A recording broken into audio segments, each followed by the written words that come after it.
Celebrity chef Anthony Williams had visited hundreds of restaurants for Food Network, but he'd never been discriminated against while filming was supposed to start in an hour.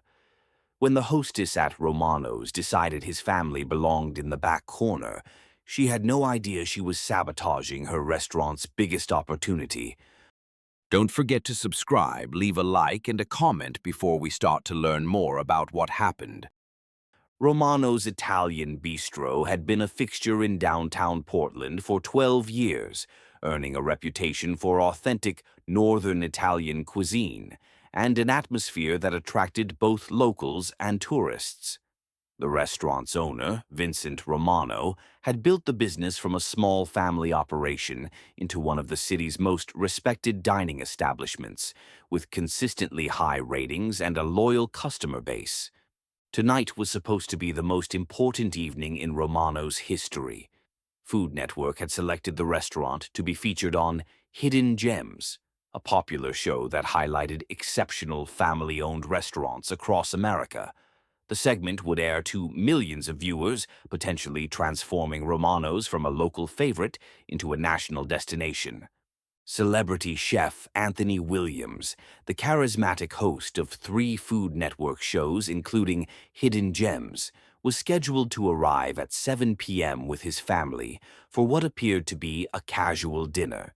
The cameras would capture the authentic dining experience, showcasing Romano's food, atmosphere, and hospitality without the artificiality of a staged television production. Vincent had briefed his entire staff about the importance of the evening, though he had been deliberately vague about the details.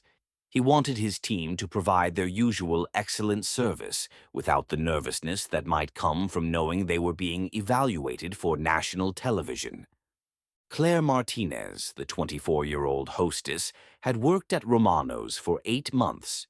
She took pride in managing the restaurant's seating arrangements and maintaining what she considered the appropriate ambiance for their upscale clientele.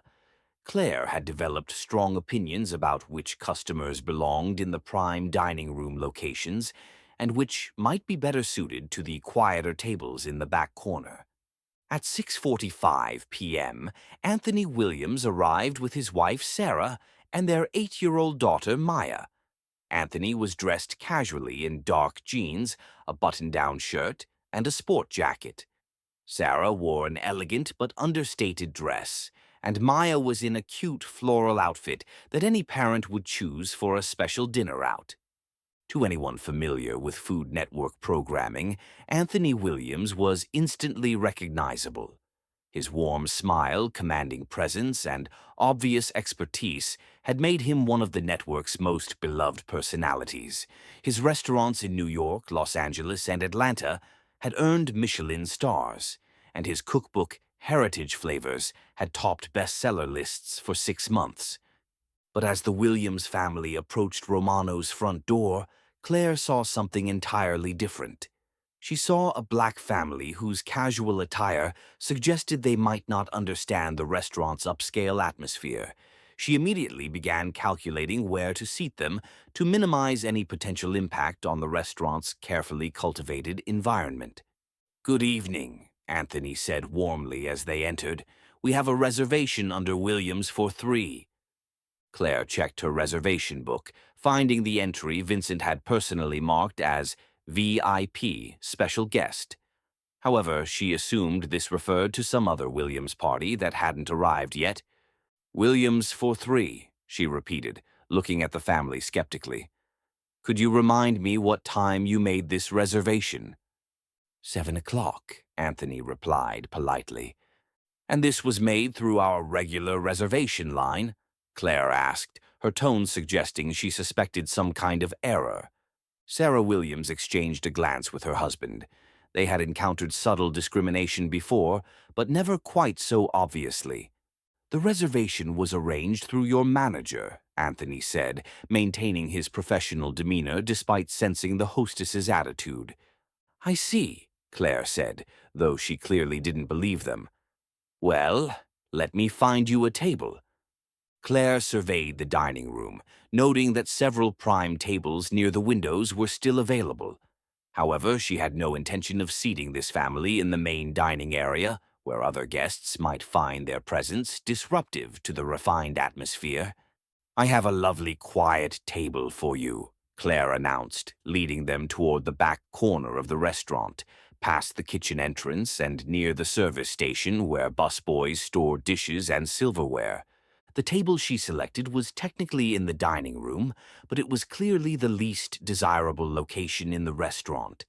It was partially obscured by a decorative screen, had poor lighting, and was positioned next to the swinging doors that led to the kitchen.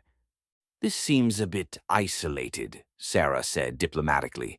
"Do you have anything more central?" Claire looked back toward the main dining room as if considering the request, though she had already decided against it. "I'm sorry, but everything else is reserved for this evening. We have a very full house tonight." Anthony followed her gaze and could clearly see multiple empty tables in prime locations, including a beautiful corner table by the window that would have been perfect for his family. "That table by the window appears to be available," Anthony pointed out. "Oh, that's reserved for a very important guest," Claire said quickly. "We're expecting a VIP tonight, someone quite famous, actually. We have to keep our best tables available for our most valued customers." The irony of the statement wasn't lost on Anthony, but he decided to observe how the situation would unfold, rather than immediately revealing his identity. "I understand," Anthony said calmly. "We'll take this table." As Claire seated them and provided menus, she continued to treat them with a level of service that was noticeably less attentive than what she provided to other guests. She didn't offer to take their drink orders, didn't explain the evening's specials, and seemed eager to move on to other tasks. Anthony began taking mental notes for what was becoming a very different kind of restaurant review than he had originally planned. He observed the service discrepancies, the assumptions about their ability to afford the menu prices, and the obvious effort to minimize their visibility to other diners. Meanwhile, Vincent Romano was in the kitchen, anxiously preparing for Anthony Williams' arrival. He checked his watch repeatedly, wondering if perhaps the celebrity chef was running late. Vincent had studied Anthony's shows extensively, preparing talking points about Romano's family recipes and the restaurant's history. At 7:15, Vincent decided to check with Claire about whether their VIP guest had arrived. "Claire, has the Williams party been seated yet?" Vincent asked quietly. "Oh, yes, I seated them about 10 minutes ago," Claire replied. "They're at table 12. Vincent looked confused. Table 12 was in the back corner, hardly the location he would choose for their most important guest ever. "Table 12? Why not one of the window tables?" "Well, they seemed more comfortable back there," Claire said defensively. "Plus, I wanted to keep the prime tables available for the celebrity chef when he arrives." Vincent felt a growing sense of alarm. "Claire, what did the Williams party look like?" "A black family. Nice enough, but they were dressed pretty casually. The man seemed to think he was more important than he actually was, asking about the window table and everything." Vincent's face went white as the horrible realization dawned on him. "Claire, describe the man to me." "Tall, well-built, probably in his early 40s. He was wearing jeans and a sport jacket." "Why?" Vincent didn't answer. Instead, he quickly pulled up Anthony Williams's photo on his phone and showed it to Claire. Claire stared at the image, her mouth falling open as she recognized the man she had just seated in the restaurant's worst table. "Oh my God," she whispered. That's the man I just seated at table 12. "Claire," Vincent said, his voice barely controlled, "that is Anthony Williams, the celebrity chef from Food Network, the VIP guest I told you about, the man whose television show is supposed to feature our restaurant tonight." Claire felt the blood drain from her face as the magnitude of her mistake became clear. "Vincent, I didn't know," she stammered. "He didn't look like—" "Like what?" Vincent asked sharply. Claire realized she was about to reveal the racial bias that had guided her assumptions. Like a celebrity chef, she finished weakly. Vincent looked toward table 12, where Anthony was calmly reviewing the menu with his family, occasionally making notes on his phone. "Do you realize what you've done?" Vincent asked. "You just discriminated against the most important guest this restaurant has ever had. You seated a James Beard Award winner in the worst table in the house because you made assumptions about him based on his race." Claire began to panic.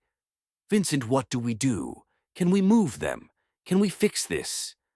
Vincent knew that any attempt to suddenly relocate the Williams family would only make the situation worse. The damage had already been done, and Anthony Williams was too experienced in the restaurant industry not to understand exactly what had happened. "There's nothing we can do," Vincent said quietly. "We can only hope that Mr. Williams is as gracious as his reputation suggests." Vincent approached table 12 with considerable trepidation. "Mr. Williams, I'm Vincent Romano, the owner. I want to personally welcome you to Romano's." Anthony looked up with a professional smile. "Thank you, Vincent. We're enjoying the atmosphere back here. Very authentic." Vincent winced at the subtle emphasis on "back here." "Mr. Williams, I want to apologize. There seems to have been a misunderstanding with our seating arrangements." "Was there?" Anthony asked mildly. "Your hostess seemed quite confident that this was the appropriate table for my family." Vincent glanced back at Claire, who was standing frozen at the hostess station. "Sir, I can move you to any table in the restaurant. We have several beautiful window tables available." "That's very kind," Anthony replied, "but your hostess explained that those tables are reserved for VIP guests. We wouldn't want to take someone else's table." Sarah Williams suppressed a smile at her husband's diplomatic but pointed response. Vincent realized that Anthony was giving him an opportunity to address the discrimination directly, rather than simply glossing over it. "Mr. Williams, I need to be honest with you. My hostess made assumptions about your party that were inappropriate and discriminatory. You were seated here not because this was the best available table, but because she made judgments based on your appearance." Anthony appreciated Vincent's directness. "I see. And what kind of judgments were those?" Vincent struggled to find the right words. "She assumed that a black family in casual dress wouldn't be appropriate for our main dining room, despite the fact that we had a confirmed VIP reservation." "She didn't realize who you were," Vincent admitted. "Vincent," Anthony said calmly, "the issue isn't that she didn't recognize me. The issue is that she treated my family poorly because of what we look like. If I were just another black customer instead of a celebrity chef, would that treatment have been acceptable?" Vincent realized that Anthony was using this moment as a teaching opportunity, both for him and for his staff. "No, sir, it wouldn't have been acceptable regardless of who you are." Anthony nodded approvingly. "That's the right answer. The question now is what you're going to do about it." Vincent looked back at Claire, then at the other staff members who had begun to realize what was happening. "Mr. Williams, would you be willing to let me address this situation properly? I know this evening was supposed to be about showcasing Romano's in a positive light, but I think there's a more important lesson here." Anthony smiled genuinely for the first time since arriving. "Vincent, I think you understand exactly what needs to happen, and yes, I'm willing to let you handle this the right way." Vincent gathered his entire front-of-house staff in view of the dining room. He explained what had happened, acknowledged the discrimination that had occurred, and announced immediate changes to their training and policies. Anthony Williams ended up staying for 3 hours, not just as a celebrity chef evaluating the restaurant, but as an educator helping the staff understand the impact of unconscious bias in hospitality. The Food Network segment that aired 3 months later wasn't the typical restaurant feature. Instead, it became a powerful episode about discrimination in the service industry and the importance of treating every guest with dignity and respect. Romano's didn't get the typical boost that comes from a positive Food Network feature. Instead, they got something more valuable, a reputation as a restaurant that had confronted its own biases and committed to change. And Anthony Williams gained something as well, respect for a restaurant owner who had chosen to address discrimination head-on rather than covering it up. Because sometimes the most important ingredient in hospitality isn't what happens in the kitchen. It's what happens in the heart, and the courage to admit when you've gotten the recipe wrong.